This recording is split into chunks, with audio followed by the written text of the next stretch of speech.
Hi, everyone. It's Pastor Paul Krampitz. I'm coming to you from my study here at Bethany Lutheran Church here in Cromwell, Connecticut, if you are viewing this from somewhere distant. Behind me, I have this beautiful ewer and basin set. It's a pitcher and a bowl. Actually had the bowl created for me when I was serving a congregation in Rhode Island. And as many of you know, this is the ewer or pitcher that we use to fill the baptismal font when there's baptism. We've also used this set for ritual hand washing, Monday Eve services. And when it's not being used, I keep it here in my study. I have it behind my desk.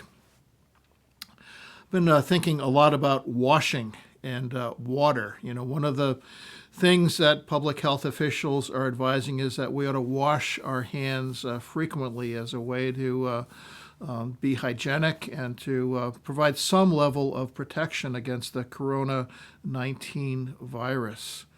This image of washing or being made pure is all across the Bible, as is images of water. That flood prayer that pastors pray before a baptism recounts all the ways that water has been significant in salvation history. The prayer recounts not only the flood, but God's people crossing through the Red Sea on their way from Egypt into the wilderness wanderings. Of course, they cross a river to enter into the promised land. There is the baptism by John of Jesus in the River Jordan. We are reminded of our own baptism. Sometimes baptism is referred to as being washed, our sins being washed away, us being made pure. Of course, Scripture also uses images of fire too, refining fire that purifies ore, or that separates wheat from chaff, the chaff being burnt away and what is good left behind, the real good part of the wheat or other grain.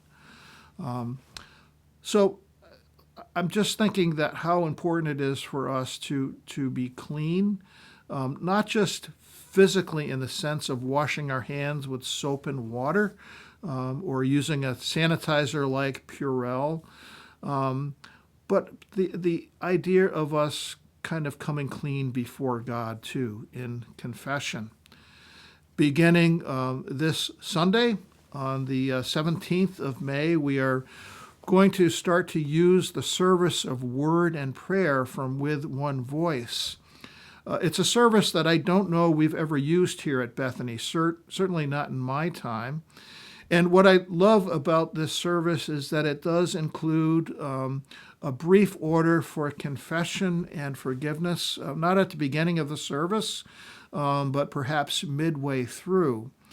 And as we long to gather for Holy Communion to receive those gifts of salvation and forgiveness and faith and life eternal that we receive both in baptism and in Holy Communion, we also receive those gifts in confession and forgiveness.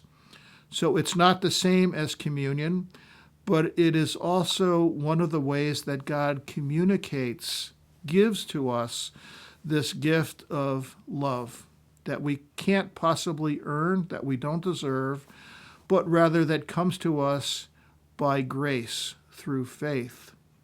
So we wash our hands, and then also when we come before God and we confess our sinfulness and hear those words of absolution, we become clean in another sense, in a spiritual sense.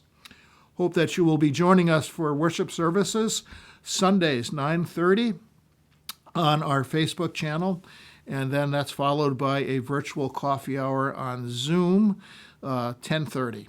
So hope to see you then. And until next time, this is Pastor Paul saying goodbye and God bless.